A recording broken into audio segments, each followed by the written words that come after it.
Hello and welcome to the Unique CPA with your host, Randy Crabtree.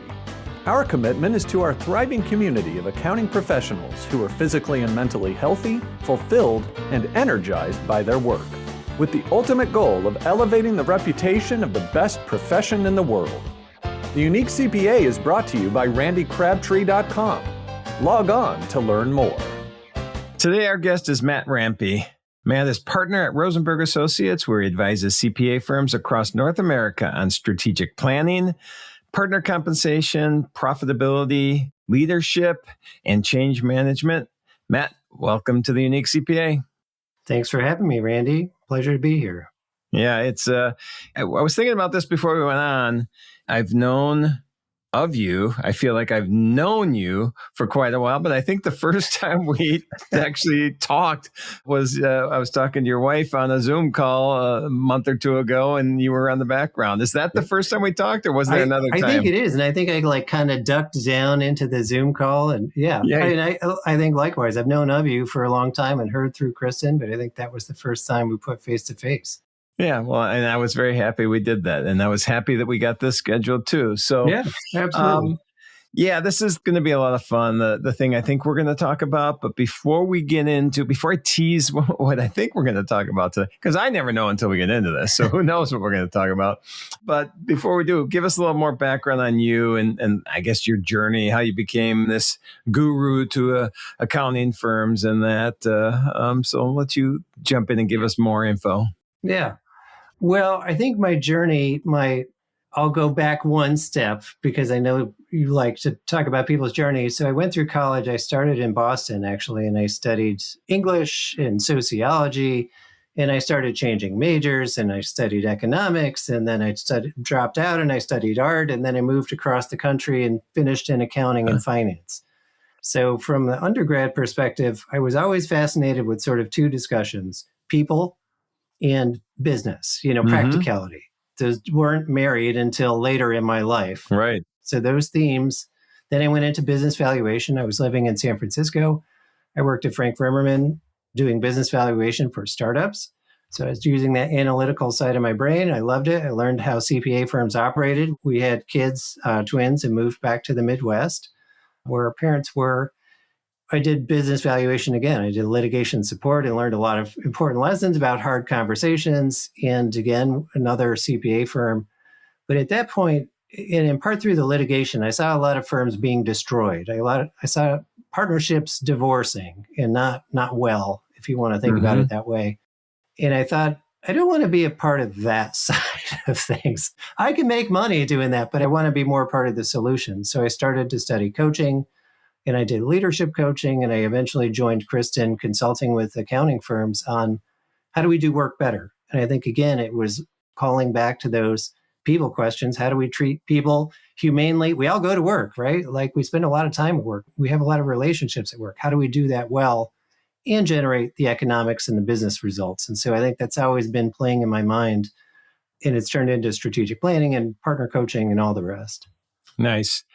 All right. Well, that's a pretty cool journey. I love the fact how you had these separate paths that didn't get married till later in your career. But I do love hearing those stories. And I probably, you and I will get together sometime. I want to hear even more of this story. Oh, yeah. I'd be happy. I'd be happy to. Yeah. Oh, so one of the things, and I didn't mention this in the intro, but you are certified in change management. Tell me that certification. You mentioned it offline, but what is that and how did you get that? I did. I got recently certified in John Kotter's framework. He's a professor at Harvard University, and I like, lifelong learning and certifications. And that one in particular boils down to a framework for how do organizations create change and rapidly. And so I thought, change was becoming more and more evident to me as an important topic for CPAs. And I thought I need to get my arms around this and have a clean way to help firms through it. Yeah. So change, you just said it. Change is happening. Change is, and I say this, and I'm sure you think the same way. Change is always happening. I mean, it's always out there. There's any point in time in any profession, but we'll stick to accounting because that's what you and I know. You can go 20 years ago and you'll say, wow, it's changing so rapidly. I don't think it can ever be said that it's changing as rapidly as it is right now. But again, just the way that things are. That's probably going to be in 20 years, the same thing we're going to say. But change is scary for people, and change is hard. I believe change is harder in the accounting profession just because of the personalities that we have in this profession. But let's talk about change management, because this intrigues me. I hear the word all the time. I hear that words, I guess it's not one word, all the time. I know I get the concept of we need to help manage this change to make it easy for everybody, but let's just define it. What is it? I guess, what is change management? Because, you hear it, but I need a bigger picture of it. Yeah, I feel like it's a pretty abstract term. So to kind of bring it into concrete language, to me, it's creating change in a firm that sticks. So I think we've all experienced change that didn't stick, right? There was like the pronouncement from on high, and like that, no, everybody was like veto, silent veto. Partners that nodded yes in the meeting didn't take root. So this really is it's a process to help the change become part of the firm's DNA. What I liked about the framework that I studied is it's a human-centered framework. It's not an abstract business framework. It's some, pie in the sky at some 30,000 foot level. Change happens at one human being scale at a time. And so are we getting people to buy in with their hearts and their minds to whatever we're asking them to do? You can only told people so much, right? This is the real messy stuff of like, how do you get enough critical people on board in your firm such that it tips to sustain whatever that real change was that you're trying to make? All right. So it gives me a better idea, but still there's a lot more that I need to absorb on this. But one of the things when we talk about change management now, and you kind of mentioned it, the buy-in from other individuals within the company, and how do we get that message out there that they clearly understand it? I've been thinking more and more, and I'm really no expert in this area, but I just see it that the current structure of accounting firm, hierarchy, if that's the right term. I don't like looking at it as hierarchy, but leadership structure, I think can hinder change too, because if I need every partner to buy in and one partner is not, how does that affect things? So when you're out trying to facilitate change management, two things. One, do you agree maybe the structure of a partnership model is hindering change management? And two, how do we change that? Yes, I think I do agree. It's a great point. And I think people have been talking about the partnership model and sort of the flaws for some time, and I would agree with that. I don't think it means partnerships can't survive or can't evolve or can't do it. I just think it means, we got 7 partners and everybody gets to shoot something down just because they've got a percentage behind their name. Like, you're going to be stuck. You're stuck. You're anchored in the mud is what happens. Yep. And so I think that is a flaw. 2 things that I see kind of operationally, how do you fix that then? At the partnership level, you need governance. And that's where you can operate more like a corporate model. It doesn't mean you have to be super hardcore about it, but it means, I'm talking about this in Salt Lake City in a couple of days. We're talking about governance and who makes decisions? How does decision flow? Who gets to operate? What's the latitude? What's the partnership agreement? You have an MP and a board and partners fall in line or whatever that model is, so you can make decisions faster. That said, so I think that's like people, again, have talked about that kind of thing before. I think beyond that, outside of the partner room, you got to get the buy-in of your people. And I think that's what we suck at also. I think the first is a challenge, right? But I think some people are making progress on that. Yep. I think the second part is like, how do you really win the hearts and the minds of the whole organization? And I think that's where you have some platitudes on things like AI, like it's going to free us up to be advisors. And I do believe that, and I believe there's benefit, but I think it's like, if I'm a senior associate, what else, if I'm, pick a personality of the organization, how does it affect my life? Am I scared? Am I angry? Am I frustrated? Am I pissed off? How do I feel? I think thinking through all those different things, that's really what, again, gets it to go past partnership mandate downward to the organization is moving enthusiastically towards that direction. So what I heard is one of the leadership skills you need during change management is empathy, understanding how this is going to impact others, or at least the perception they have of the impact to them. Yep, absolutely. All right. I'll go to my next thing then, which is my thing I talk about all the time. I think empathy and vulnerability are tied together. So I think gaining trust as a leader helps with that empathy. And I think one of the greatest ways to gain trust is through vulnerable leadership. I don't know if that's something you ever talk about when you're out there, but it's something I'm passionate about. I love it. And I always think of Brene Brown when we talk about vulnerable leadership. And she talks about like, you can't have connection without vulnerability. You can't have leadership without some kind of vulnerability. The truth is we just don't know all the answers. And so I think to pretend otherwise is just fake. Right. And so I think the other part about this moment in our industry is we are facing transformative changes that nobody has an answer to. Yeah. So if we were talking about business development, whatever, you could sort of tell me how it goes and like lean into my discomfort, but we're transforming into advisory firms that are AI enabled with a global workforce. And like, we don't know what that other side looks like. So I guess long way of saying my point is as a vulnerable leader, I think you do gain points to say, let's co-create this thing together. What do you think? What are your thoughts? Give me input. I'm going to need feedback. We're going to learn together because I don't have the roadmap either. Yep. And you kind of just alluded to it, but we've always, and we said at the beginning that change is always, it's constant. It's always been around. It's been in our profession. It's been in other professions. But as we said at the beginning, it just seems like it's that point in time where it's never been greater. And so obviously that is why change management skills are needed. But what are the things that we're dealing with now that, when you're talking to firms, like what are the key things that you're having to help them with? Why is it so change management skills and so much greater today than it was yesterday? Yeah.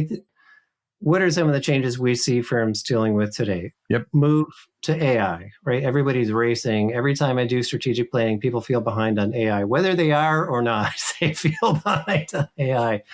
And we know that's coming and we know we got to get on board quick. Move to advisory. AI, the next domino is, well, now you don't have to do the bookkeeping, the tax, work, maybe some of the audit, maybe, et cetera. Like what else are you going to do at that time? Time to reinvent and move upstream into advisory. That work can be significantly different than the work we've done in the past. So that's a big shift. Private equity. Are we going private equity? Are we integrating PE firms, integrating those acquisitions? That's a huge amount of organizational change. They're growing very rapidly from my venture capital days. I know when you scale a firm quickly, a lot of things are collapsing and it takes a lot of work to just kind of keep rebuilding that organization.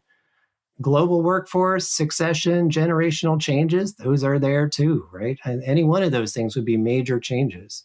So I think those things are some of the likely suspects that we see with a lot of firms that are, again, creating these sort of massive transformational changes and putting pressure.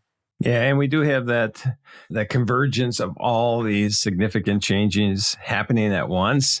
I think the one that is stressing people out the most is AI, because it is rapidly changing. Like today, I was just using Claude and a new feature just came out today, which I was playing with immediately. Yeah, right. So, and there's no instruction manual. I am doing the same thing. I'm on Claude and I'm like, something pops up and I'm like, I don't know, I better just start using it. But you don't even know how to use it or what it does, right? But it's emerging. Yep. And so I spent probably an hour, which I wasn't planning, creating a new logo because it was a design studio aspect of Cloud that I at least seen. Maybe it came out earlier, but it's the first time I saw it today. Yeah. And so one, I think people feel this stress, this pressure to know it all, and we can't because it's changing constantly. But they're also doing what I did today and taking an hour doing something they weren't planning on doing. And so, with part of change management, it is so time management. How does that play in? Because you can get so bogged down going down these paths of all this change that I need to come up with. And the next thing I know, I'm putting in 80 hours a week because I'm working on change and I'm working on my clients. Yeah. I think it's a fair point. One of the things partners always say is like, dude, I got a day job, right? I don't need, like you start talking about stuff and they're like, that sounds great. Also, I have all this other work. I think it is an important point in it. So again, when we do strategic planning, when a firm thinks about its vision, I think at that forest level, you can start to think in big chunks of what's important for us to get to where we want to go. What are the couple of things that really matter to us that we have to get done? They may not all be, today's day-to-day based. Cotter talks about this where he says the structure of our organization, traditionally, the sort of top-down hierarchy, little org chart, is great for efficiency and getting stuff done predictably. But change is disruptive, and we need that, but we also need people volunteering and doing experiments like you did in Claude, and taking time out of their day to like play with stuff and break stuff and learn stuff and invent stuff and do trials that fail and then report back, because those become products and service lines in the future. And so there is a little bit of this dance to learn. We're going to break things, we're going to do stuff outside the normal, quote unquote, normal business day. And I don't want to work 80 hours to do it, hopefully. Right. But normalizing that part of your day is now going to be focused on strategic change, right? In these initiatives that really are going to pay off dividends in the future. Yeah. And are firms going to recognize that? I think innovation and creativity are so important to move forward, and doing things wrong and breaking things and trying new things. But if we are on the I'm worth the amount of time I'm able to bill my hourly rate, how are we going to get past that mindset? Because I think, this is my personal opinion, but the way things are changing and AI come in, I think everybody has to get away from selling time and instead sell value. So how's that going to play into this change if I'm still valued as an hour? I agree with you on that. I think that's emerging. I don't know if it's a sleeper issue or not. Right. But I think it's coming. I think the billable hour is going to collapse from a pricing mechanism. We saw firms publicly discounting because you used AI, your customers will do it, or some competitor's going to undercut you or whatever, or you use Blue Jay, right? And it took you less time to do tax research. And so I think whatever it is, you're going to spend less time. I think we do need to move to some value pricing or fixed pricing. I think that does tie into, as a barrier, I don't see a lot of firms with clarity around what does that mean? What does that look like? How do we roll that out? I think that's a change management kind of flag on that change in particular, is you need some leaders, or you say, Randy, you do that with your work. I'm going to do me over here. You go do that with your clients first and let me know how it goes. So I think we need some leadership and definition around that as an industry. And I think people need to pop out quick. I think it also ties into this pivot into advisory of like, how do we tell the story of who we are to a client? Yeah. I think if I could say, yeah, I'm going to do your tax return, I think it'll take me 5 hours, and therefore here's the bill. That's been the story. And I think that narrative has to shift to, we work year round. Here's all the levels of value that I provide you. And I might have to do different stuff too. But then we have to adopt that value language. I agree. And something you said a few minutes ago also is like, you try it, I'll see how it goes, and I'll keep doing my thing over here. And I'm stereotyping, I'm sure, but there's people my age. I'm the end of the boomers that we're leaving the profession quickly. Why am I going to change? I've been doing this way for the last 45 years, so there's no reason for me to change. And that may be fair because I'm not going to need that. But then you do have the younger generation coming up that wants this change. They want things different. And that's another way. How do you manage this generational difference in the workforce when we're doing change management? Yeah, it's a great point. It's a practical point. And we do see it. I think if somebody's 2 years out from retirement, dude, don't make them change. I mean, don't give them the flag and make them lead the revolution, right? I think there are people who are going to lead this stuff. There are people who don't block. And I would ask them to not be a blocker. Right. And then if you're blocking, we have an issue, right? Yep. If you're actively working against what we're doing. But I might carve a path for that person if we can and say, hey, 2 years, don't block, but we're going to find energetic leadership where there's strengths and passion. We will find that elsewhere in the organization and let those people lead it through. But it's absolutely a reality. If I have firms that partners and even in the manager ranks, seasoned people, they're like, oh, we got 5 people who are going to retire in 5 years. And you're like, that's a lot. They always did it a certain way and they don't want to change. And you're like, okay, that's a lot of stuff to work through. But yeah, it's a real issue. Yeah, for sure. So we went through mindset issues of things right now in the profession. I'm not going to change things that we actively need to change to help facilitate us get to the next level.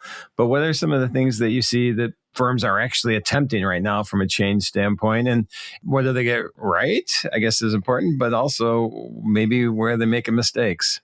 Yeah, I think some examples of that is we said AI is hot, the hot thing in everybody's hands. So that's an area where one of the things I do see that firms have a lot of, I would call urgency around that. So there's a lot of shared urgency, which is an important part of creating change. There's alignment behind, we got to do this. They have people who are interested, leaders who are stepping up and saying, I want to own this. So that's going well. I don't see a lot of strong vision for what is both from a workflow practical standpoint. What does that look like? Sometimes AI requires, I'm not the AI expert, but I think you have to have some relatively similar processes or have thought through your processes. And I think people haven't necessarily, they're trying to slap AI on what exists and it's not optimal. I think even more important than the technical change there is like, what does work look like on the other side of AI adoption? In that vision. And again, that goes to the hearts and minds of the people who are doing the work. So are you going to fire me? Are you going to make me an advisor? What if I know in my heart that I won't be a good advisor or I don't want to be an advisor? Some people love tax return prep. If you take that away from them, I don't know, right? There's a question mark. And so I think thinking through that a little more specifically, how many advisors do you need in a firm? Kind of extrapolating out all these pieces and being able to articulate a clear vision, again, that's compelling to the firm at all levels. I think the other one on that one is removing barriers. And so that's an important change management skill. And one example, easy example with AI skills. You said Claude just shot off a new, thing today.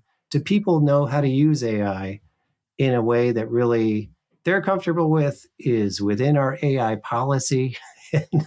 not putting our information on the internet or whatever to Microsoft or whoever it is. Do people have the skills to use it? That would be one example of a barrier that we need to remove. And then we can start to get people on board with that change. Yeah, that's something you said sparked something in me. So I think where you said, hey, are we just trying to put AI on top of other things that we're currently doing? I have this thesis, I don't know if that's what I'd call it, that it's actually easier for smaller firms and maybe mid-sized firms to make these changes just because it's more of a speedboat and turning that's quicker than this yacht, the 1,000 people on it. Do you see that? Or is there a way to, make a larger firm as nimble as a small firm when we're looking at change? I think there's truth to what you're saying. I think a small firm can pivot faster. A small firm can be if they want to be AI native, they can get there a lot faster than if I've got 1,000 people and legacy systems and legacy mindset. That's going to be harder. I think bigger firms also have other advantages though too. They've got deeper pockets, right? They've got more sophisticated organizations. They can pull in experts with more resources than the smaller firms.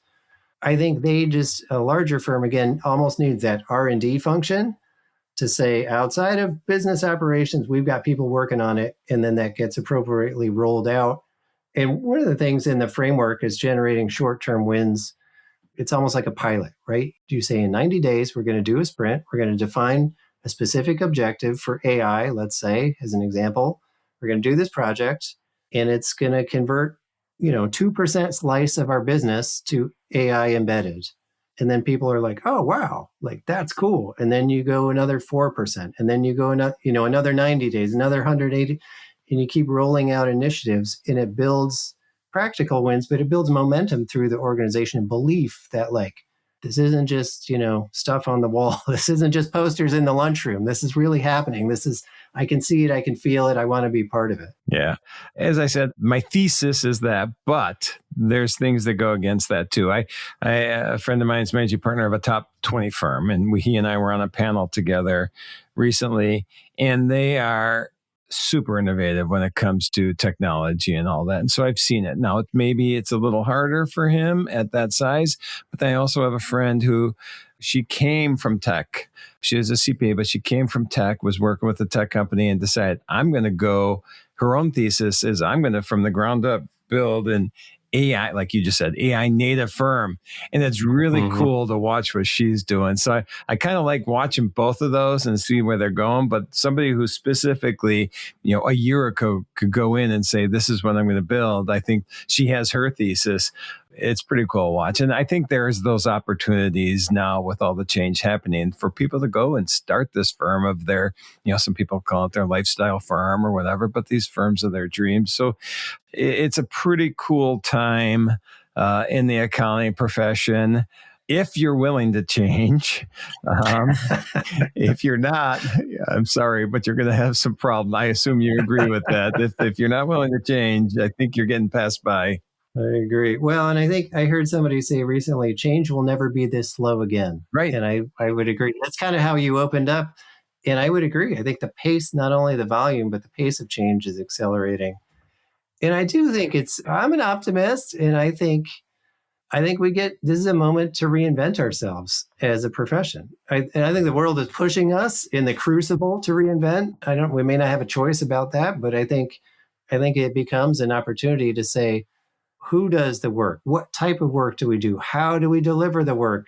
Every accountant in every movie ever was a boring person. And I think in the future, maybe that'll be different. I right? believe it. Maybe we reinvent what is the narrative around the accountant in your life. And I think that's exciting. I believe that completely.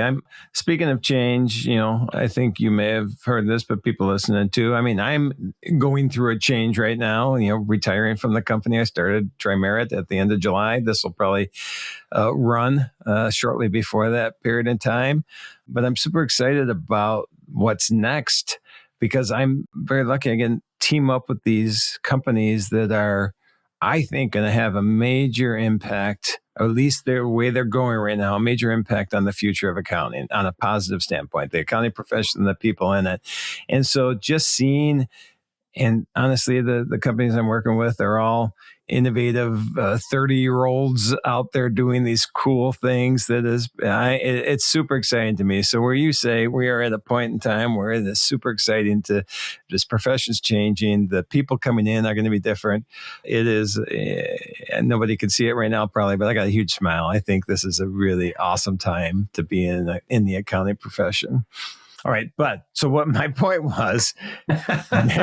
Agreed. You'll get no objections from me, Randy. I agree. There you go. So my point, besides plugging that I'm doing something different, apparently was my point. I don't know. This is going to run at high schools across the country. Exactly. Oh, that's a cool thing too. I've been talking with a handful of universities about, even teaming up with them about attracting people into the accounting degrees, even starting at high school, I think is great. I often say 5-year-olds, but that's probably a little young. But when we're talking about change and the excitement that's going to be happening, it is happening in this profession. We said early on, change is hard. People fear change. If you throw 1,000 things at somebody once, they're just going to shut down. So for anybody who's managing partner at some level in their organization that can have that impact on creating change, I think everybody can, but that can manage that change. Where do they start? How would be the, give them a couple steps or something to feel a more comfort level that they can handle this change. So you can feel good for today on change. Yeah. Absolutely. I think bring it down to the practical level. I would say 3 things, 3 things, and you'll be off to a good start. One is change thrives in specificity. Pick one area of change that you already have urgency around with your leadership team. And I think there's probably plenty, right? But pick one specifically. Next, I would say identify a group of leaders who are going to step up to make that change happen in your firm. I think without leadership, it becomes like gotcha, like a game of tag of like, who's going to, it sounds great, but the partner door closes, people leave the room, nobody's there. Who's going to stand behind this initiative? Talent, skills, mindset, and organizational clout. It could be at all levels. Step 3 is then form a clear vision for what does that look like in the next, 2 years. If we're successful at making that transformation in AI or advisory, value billing or whatever, fill in the blank, building your CAS group out, what is that clear vision that makes the humans who it will touch better off on the other side? If you can do those 3 things, which I don't think is impossible, you've got a lot of momentum, you've got a lot of direction, you can probably overcome a lot of the pieces that are going to come next. Yeah, believe me, this is super informative to me. I think it better be everybody in the accounting profession needs to listen to this. So somehow, Matt, and you and I have to get this in front of everybody's eyes and ears over the next month or so. Deal. But I really appreciate you being on the show and discussing this, because it is, I think, the most important thing that we're dealing with in the profession right now is change management, because there's so much change happening. Before we wrap up, 2 final questions.